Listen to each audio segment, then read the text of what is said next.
They always said they couldn't afford to celebrate me while renting out ballrooms for my sister. I said nothing until I bought a private lake house and posted, "Thanks for the motivation." Their jealous reactions came fast and loud. Growing up in the Henderson household in suburban Minneapolis meant learning early which child mattered and which one didn't. My parents, Richard and Susan Henderson, made it crystal clear from the moment my older sister Madison turned 16 and received a brand new BMW, while I got a happy birthday text on my 18th. The pattern started when we were young, but it crystallized during high school. Madison's Sweet 16 party cost more than most people's annual salaries.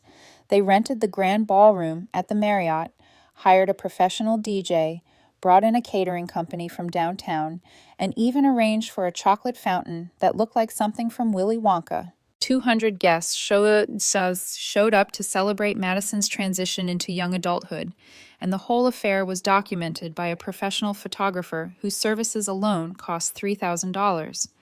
My 16th birthday fell on a Tuesday.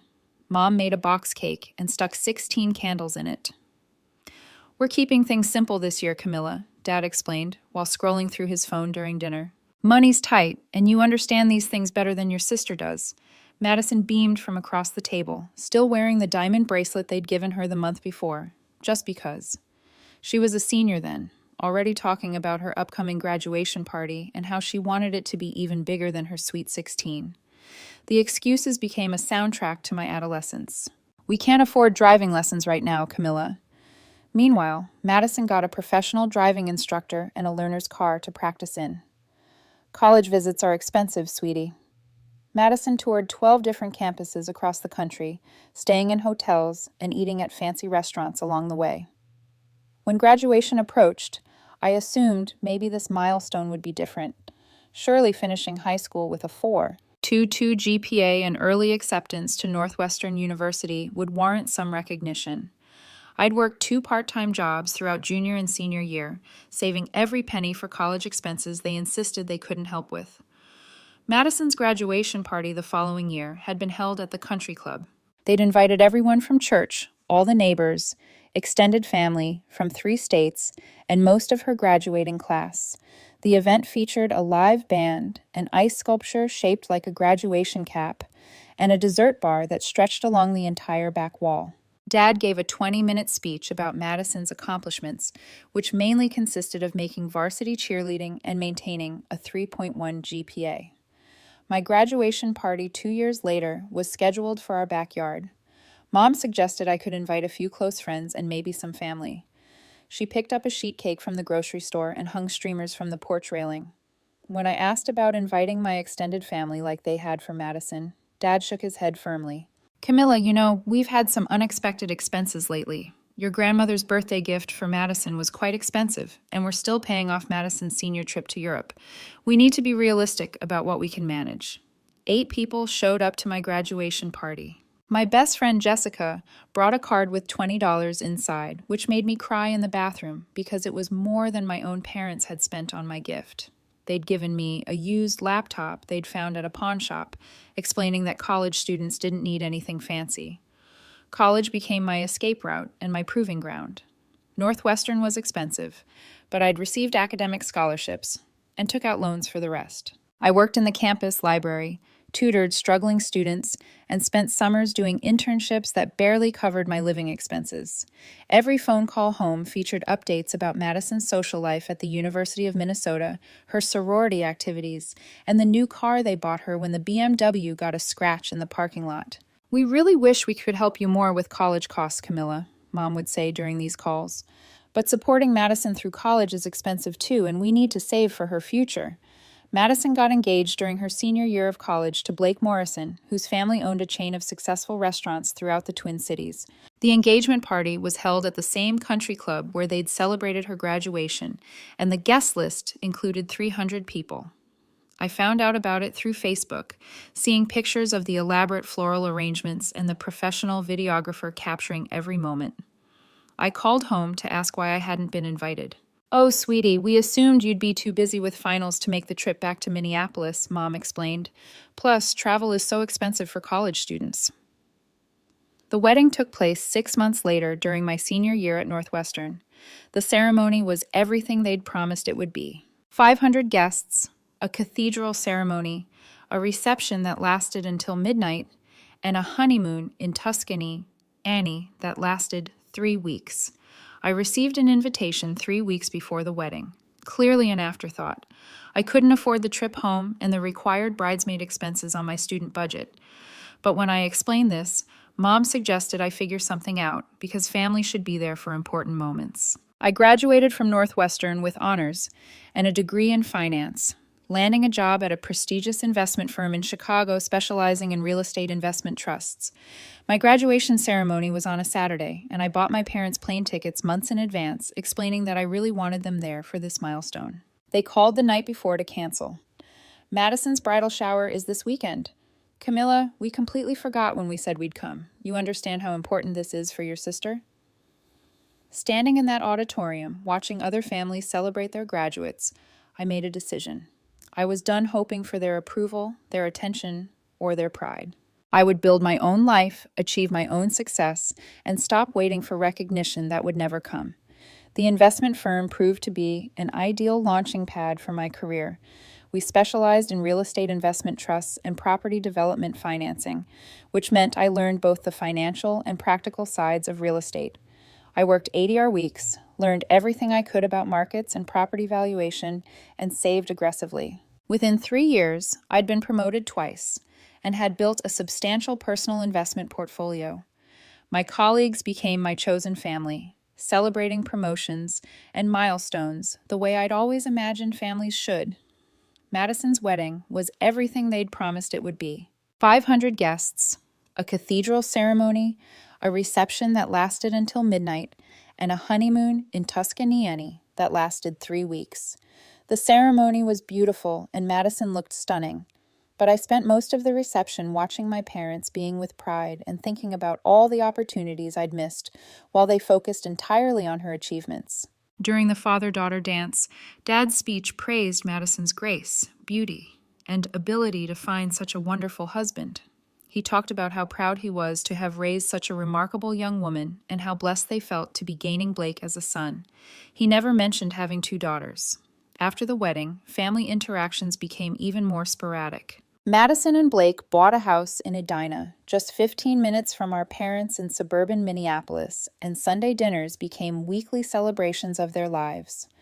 I was still in Chicago building my career and developing expertise in real estate investment trusts that most people twice my age hadn't mastered. The real turning point came during my 26th birthday. I called home, hoping maybe this year would be different. Mom answered on the 4th ring, sounding distracted. "Oh, Camilla, happy birthday. I'm sorry I can't talk long. Madison's throwing a housewarming party tomorrow, and I'm helping with the preparations. You know how these things are." "What housewarming party?" I asked. "Didn't we tell you?" Madison and Blake bought a bigger house. It's absolutely gorgeous, Camilla. 5 bedrooms, 4 bathrooms, and the most beautiful kitchen you've ever seen. They're having a huge party to show it off. They just bought a house 18 months ago. Well, Blake's restaurants are doing so well, and Madison deserves to have nice things. You know how hard it is being a restaurant owner's wife. Madison had never worked a day in her life. Blake supported her completely, while she pursued what she called creative interests, which mainly involved redecorating their homes and planning elaborate parties. "Did you want to wish me a happy birthday, or should I let you go plan Madison's party?" The silence stretched for several seconds. "Of course, sweetie. I hope you have a wonderful day. Are you doing anything special?"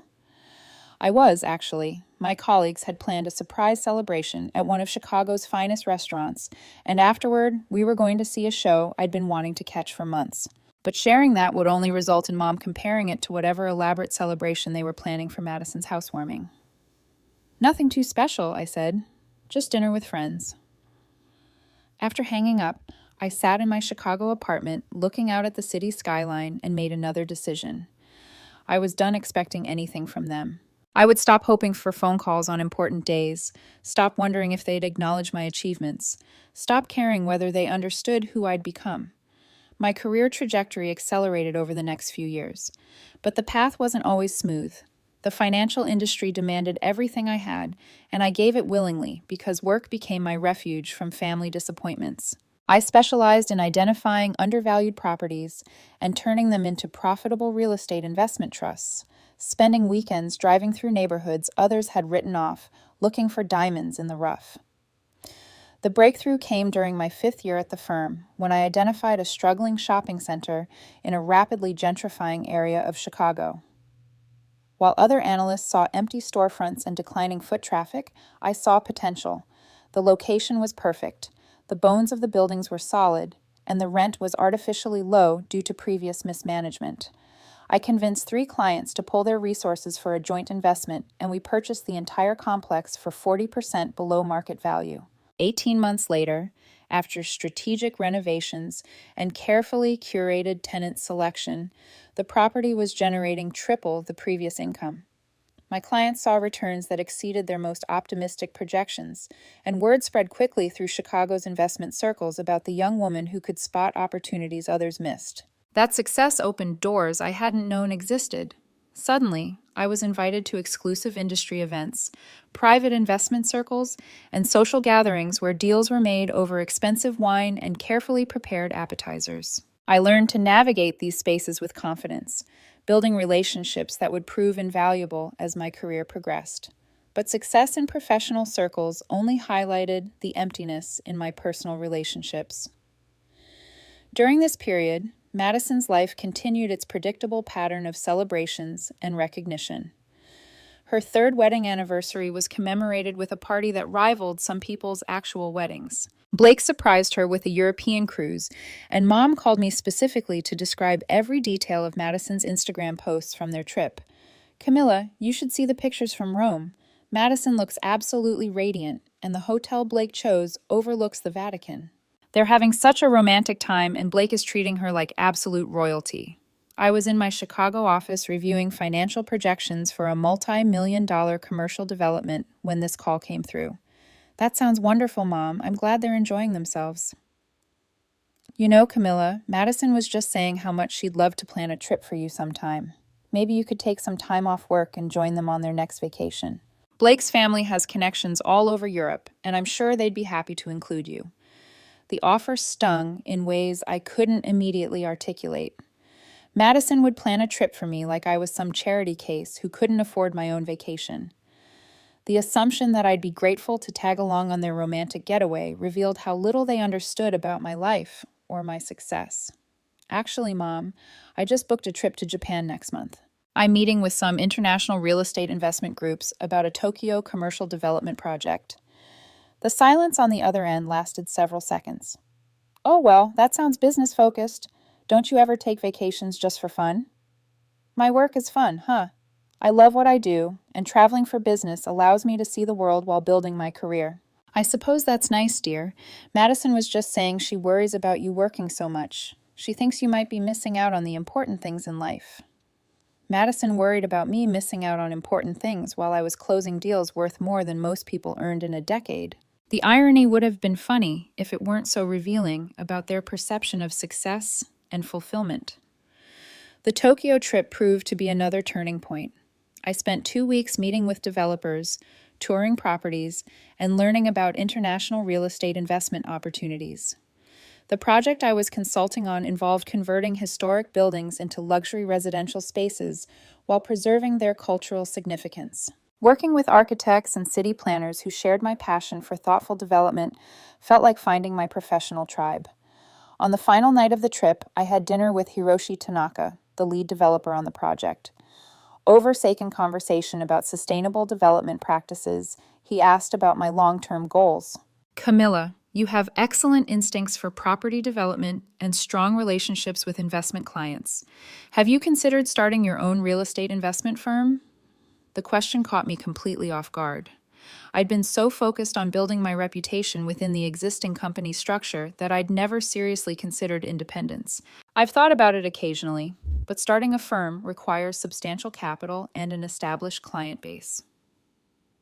"You have both of these things," Hiroshi said matter-of-factly.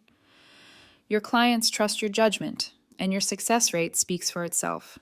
In Japan, we believe that when someone has mastered their craft, they should share that mastery by teaching others and building something new. Flying back to Chicago, I couldn't stop thinking about his words. I had built substantial personal wealth through careful investing and aggressive saving.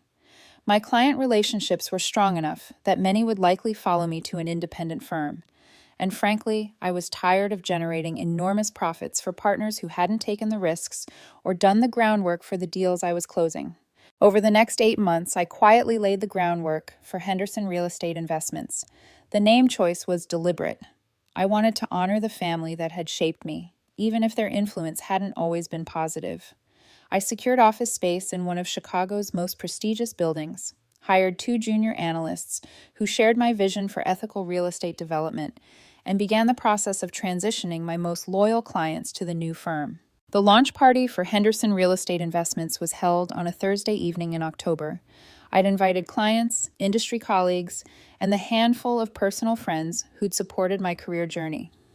The event was elegant, but not ostentatious.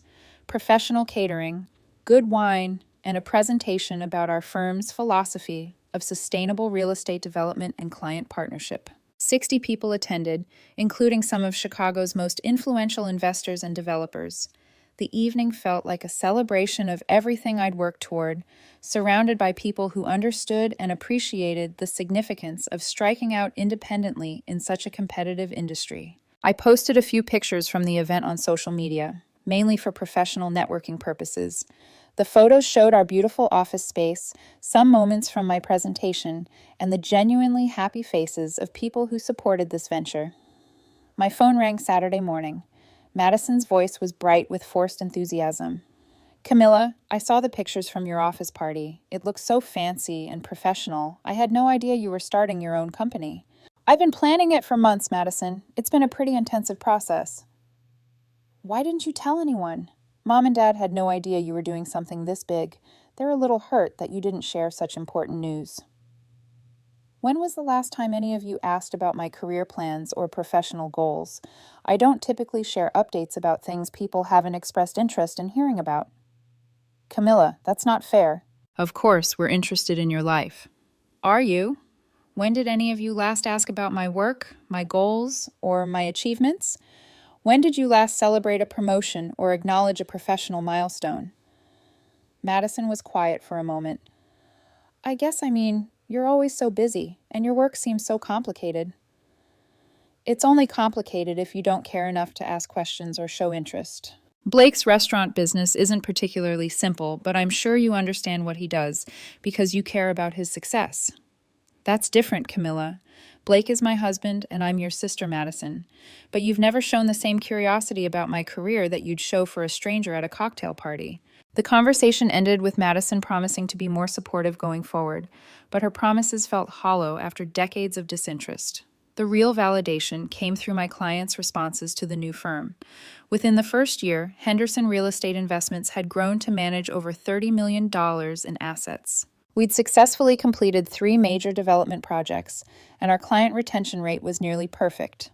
Industry publications began featuring articles about our innovative approaches to sustainable development, and I was invited to speak at conferences across the country. But perhaps the most satisfying achievement was the mentorship program I established for young women entering finance and real estate. Having navigated the industry without family support or guidance, I understood how isolating it could feel to build a career while questioning whether you belonged in these spaces. Every month, I hosted networking dinners for women at various stages of their careers. We discussed strategies for client development, negotiation techniques, and the importance of building strong professional relationships. These women became part of my chosen family, celebrating each other's successes and providing support during challenging periods. During one of these dinners, Sarah Mitchell, a brilliant young analyst I'd been mentoring, raised her wine glass for a toast. "I want to thank Camilla for creating this space where we can be honest about the challenges we face and celebrate our achievements without apologizing for our ambition. Some of us didn't grow up in families that understood or supported our professional goals, but we've created our own community here." The words hit me deeply because they articulated something I'd been feeling but couldn't express. I had created the kind of supportive community I'd always wished for, built around shared values and mutual respect rather than biological relationships or social obligations. Real estate became my passion and my expertise. And by 30, I was managing a personal investment portfolio worth over $2 million. My client list included some of Chicago's wealthiest families, and my reputation for generating consistent returns had made me one of the most sought-after real estate investment advisors in the city. But more importantly, I built a professional family that understood the value of consistent support and genuine celebration of each other's achievements. The lake house discovery happened during a client meeting. Mrs. Patricia Whitman, whose family had owned various properties throughout the Midwest for generations, mentioned wanting to sell a piece of land in northern Wisconsin that had been in her family for decades. "It's absolutely beautiful, Camilla, but we never use it anymore. My late husband built a small cabin there in the 70s, but it needs significant work. The property includes about 200 feet of private lakefront and 15 acres of wooded land. I just don't have the energy to deal with it anymore." She showed me photographs that took my breath away. The lake was pristine, surrounded by towering pine trees and rolling hills that looked like something from a nature documentary. The existing cabin was modest but well built, with huge windows facing the water and a wraparound porch that looked perfect for morning coffee and evening sunsets. The property stretched back from the lake through wooded acreage, providing complete privacy. "What kind of price range are you considering?" I asked, trying to keep my voice professional while my heart raced with possibilities.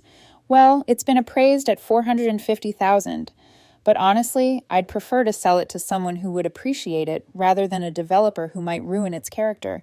If you know anyone who might be interested," I made an offer that afternoon. The renovation process took 18 months and every spare moment I had. I hired local contractors who understood the vision, transformed the modest cabin into a stunning lakefront retreat while preserving its natural character. We expanded the main structure, added a master suite with floor-to-ceiling windows overlooking the water, installed a gourmet kitchen that could handle entertaining, and built a sprawling deck that extended almost to the water's edge. The finished product was breathtaking. The great room featured a massive stone fireplace, exposed beam ceilings, and panoramic lake views that changed with every season.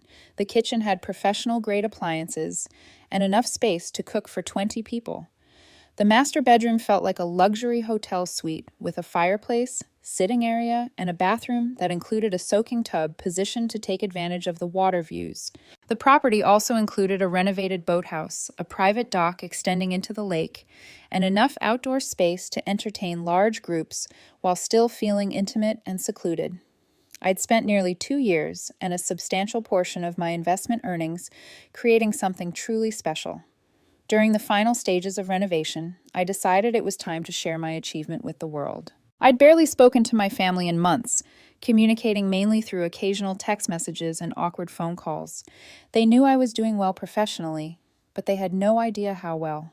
More importantly, they had no idea I'd been following their social media activities and had seen every celebration, every vacation, and every milestone they'd shared publicly, while never once reaching out to include me. I spent an afternoon taking professional quality photographs of the property.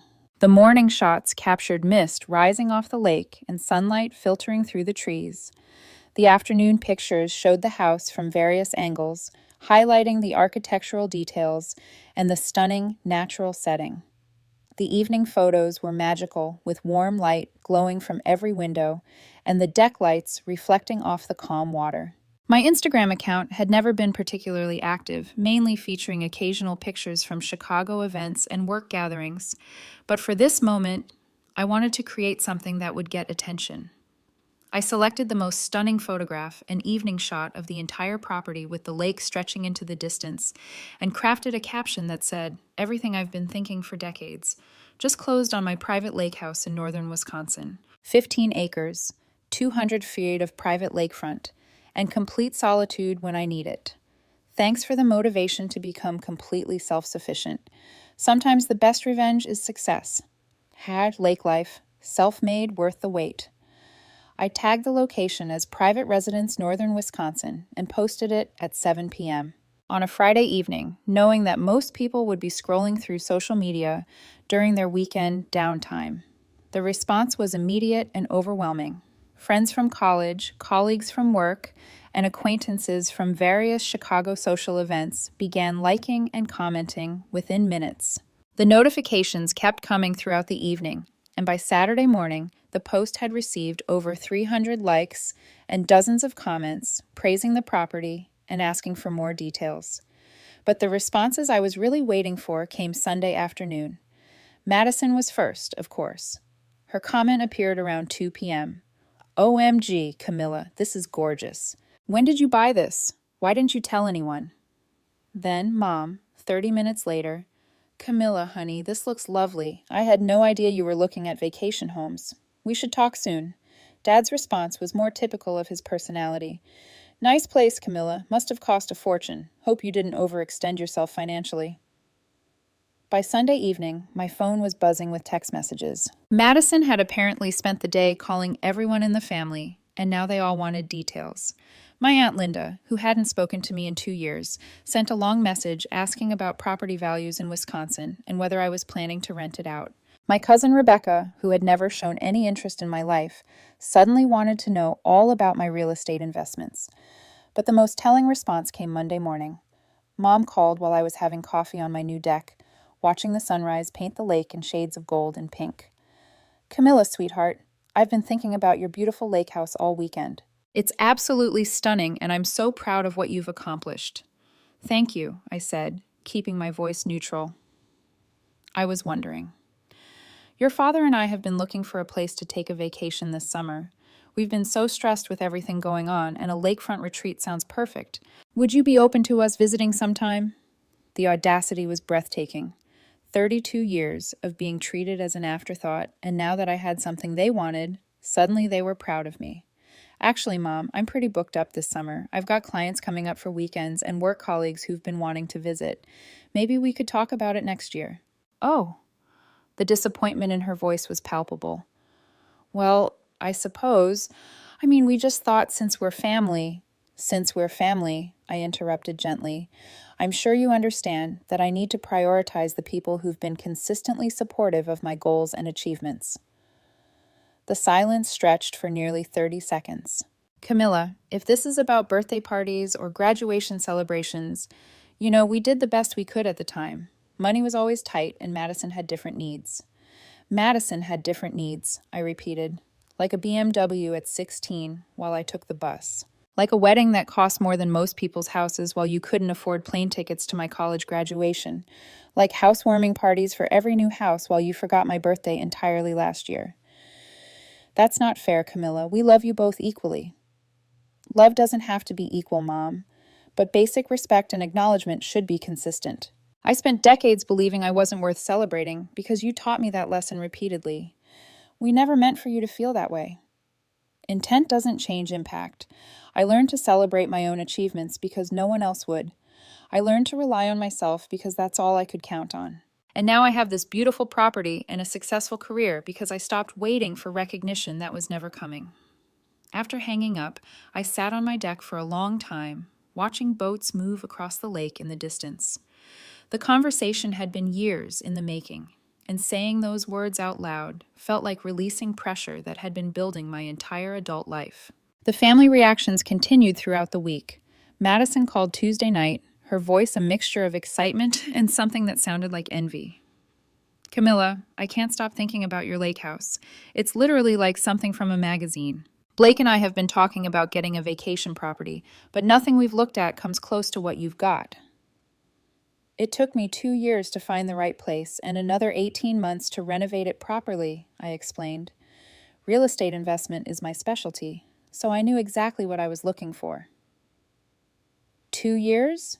You never mentioned you were looking for property. We don't talk very often, Madison. When was the last time you called to ask how I was doing or what I was working on? She was quiet for a moment. I guess. We're both so busy with our own lives, right? So, you understand why I didn't think to mention my real estate ventures. But Camilla, we're sisters. I want to know about the important things happening in your life. Like what? When was the last time you asked about my career, my goals, or my achievements? When did you last acknowledge a milestone in my life without being prompted? That's not, I never seem to need what? Support, recognition, basic interest in my existence? The conversation ended awkwardly with Madison promising we should get together soon and me giving non-committal responses about checking my schedule. Wednesday brought a surprise call from Dad. He typically avoided emotional conversations, preferring to communicate through Mom, so his direct approach caught me off guard. Camilla, your mother tells me you two had a difficult conversation Monday. I wanted to talk to you directly about this situation. What situation is that, Dad? This idea that we treated you and Madison differently. I know you're successful now, and we're proud of what you've accomplished, but these accusations about favoritism are concerning. Accusations. I felt my jaw tighten. Dad, you gave Madison a new car for her 16th birthday and told me money was too tight for driving lessons. You spent more on her engagement party than on my entire college education. You missed my college graduation to attend her wedding shower. Those situations were complicated, Camilla. You're oversimplifying. Am I? Because from my perspective, the pattern was pretty clear. Madison got celebrations, recognition, and financial support. I got excuses about tight budgets and expectations that I should understand why I wasn't worth the investment. We always believed you were more independent, more capable of handling disappointment. So you decided to give me plenty of practice. He sighed heavily. Camilla, I'm calling because we'd like to visit your lake house. Your mother has been talking about it constantly, and Madison showed us more pictures from your social media. It looks like a beautiful place to relax. And you think now that I have something you want, I should be grateful for the sudden interest in my life? That's not what this is about. Then what is it about, Dad? Because in 32 years, you've never called to congratulate me on a promotion, never asked about my career goals, never acknowledged my achievements unless someone else brought them up first. But now I have a lake house, and suddenly you want to spend time together. Camilla, you're being unfair. We've always been proud of you. Pride is an action, not a feeling. Pride shows up at graduation ceremonies and birthday parties. Pride makes phone calls on important days and asks about goals and dreams. Pride doesn't wait for social media posts to discover what's happening in someone's life. The following weeks brought a parade of family members suddenly interested in reconnecting. My Aunt Linda called to discuss family bonds and mentioned how much she'd love to see the lake property. Cousin Rebecca suggested a family reunion at my place since it was so perfect for entertaining. Even relatives I hadn't spoken to in years found reasons to reach out, all somehow working the lake house into their conversations. The most illuminating response came from Madison's mother-in-law, Patricia Morrison, who called me directly rather than going through family channels. Camilla, I hope you don't mind me calling out of the blue. Madison gave me your number because I wanted to discuss something with you privately. Of course, Mrs. Morrison. How can I help you? Well, Blake has been talking nonstop about your lake property since Madison showed him the pictures. He's actually quite jealous, which is unusual for him. He's been asking Madison why she doesn't have the kind of financial success you do, and frankly, it's causing some tension in their marriage. This was an unexpected development. I'm sorry to hear they're having difficulties. Oh, it's not serious difficulties. Just Blake is starting to realize that Madison has never actually worked or built anything independently. He's been supporting her completely, and now he's wondering why she can't be more like her sister, who's clearly built substantial wealth through her own efforts. I appreciate you sharing this with me, Mrs. Morrison, but I'm not sure what you'd like me to do about their relationship dynamics. Actually, I was hoping you might be willing to let them visit your lake house. Blake thinks if Madison could experience the kind of success you've achieved, it might motivate her to pursue something more meaningful than redecorating houses and planning parties. The irony was staggering. For decades, I'd been compared unfavorably to Madison's social success and ability to attract a wealthy husband. Now, her marriage was being strained because she couldn't match my financial independence. Mrs. Morrison, I understand Blake's perspective, but my property isn't a motivational retreat for people who need to discover their work ethic. I built this place as a private sanctuary after years of building a career without family support or recognition. I completely understand, Camilla. I just wanted to ask directly, rather than having Madison keep hinting about it to Blake. After that conversation, I realized the lake house had become more than a personal achievement. It had become a symbol of everything my family had never expected from me, and their sudden interest felt like validation of choices I'd made years earlier. The summer progressed with a steady stream of coincidental contact from family members. They'd call with random questions, work the lake house into conversations, and drop hints about their own need for relaxation and vacation time. I responded politely but firmly, explaining that I was booked with work commitments and hosting friends who'd been supportive throughout my career journey. In August, Madison made one final attempt. She called while I was actually at the lake house hosting a weekend retreat for my investment team. Camilla, I need to be completely honest with you. Blake and I are going through some relationship challenges, and I think visiting your lake house might help us reconnect and give me some perspective on building a more independent life. I was sitting on my deck watching my colleagues enjoy the property I created, and I felt nothing but clarity about my response. Madison, I understand you're facing difficulties, but my lake house isn't a relationship counseling center. For 32 years, you received every celebration, every bit of financial support, every ounce of recognition and pride our parents had to offer. I built this place as a retreat from a lifetime of being treated as an afterthought.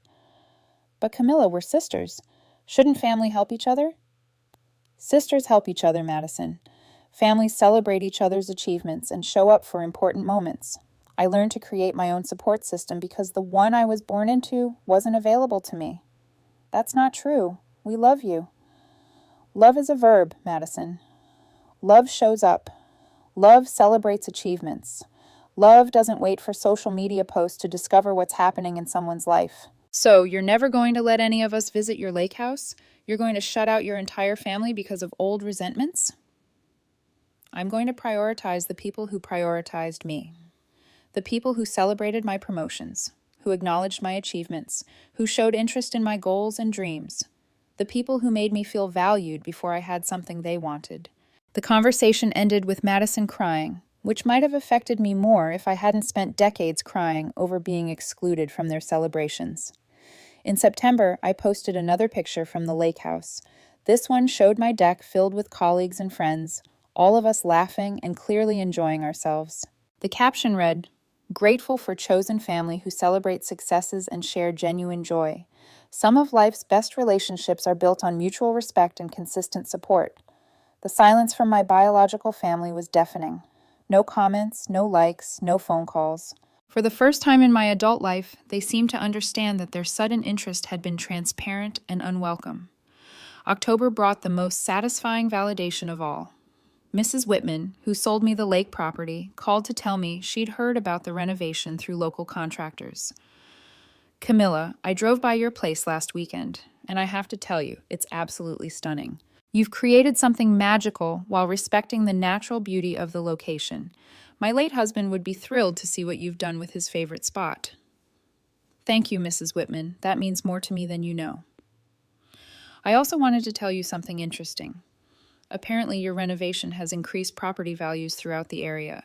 Several neighbors have commented about how your improvements inspired them to upgrade their own places. You've had a positive impact on the entire lake community. Now, as I sit on my deck watching the first snow of November dust the pine trees, I can honestly say I feel no regret about the boundaries I've maintained. My chosen family continues to celebrate achievements, share genuine interest in each other's lives, and create the kind of supportive community I always imagined families should provide. The lake house has become exactly what I intended, a sanctuary built through my own efforts, shared with people who value me consistently rather than opportunistically. Sometimes the best revenge isn't elaborate schemes or public confrontations. Sometimes it's simply building the life you deserve and sharing it with people who have earned the privilege of being part of it. My phone occasionally buzzes with messages from family members, usually around holidays, or when Madison posts something that reminds them of what I've achieved. I respond politely but distantly, maintaining cordial relationships while protecting the peace I've worked so hard to create. The lake house taught me something valuable about success and recognition. External validation feels wonderful when it comes from people who've consistently supported your journey, but validation from people who ignored you until you had something they wanted feels hollow and manipulative. I built something beautiful, and I share it with beautiful people who understand that relationships require consistent effort, not just opportunistic interest.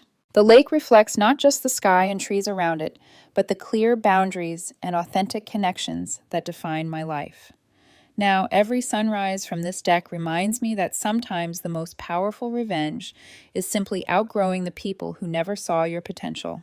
They always said they couldn't afford to celebrate me, but it turns out I could afford to celebrate myself.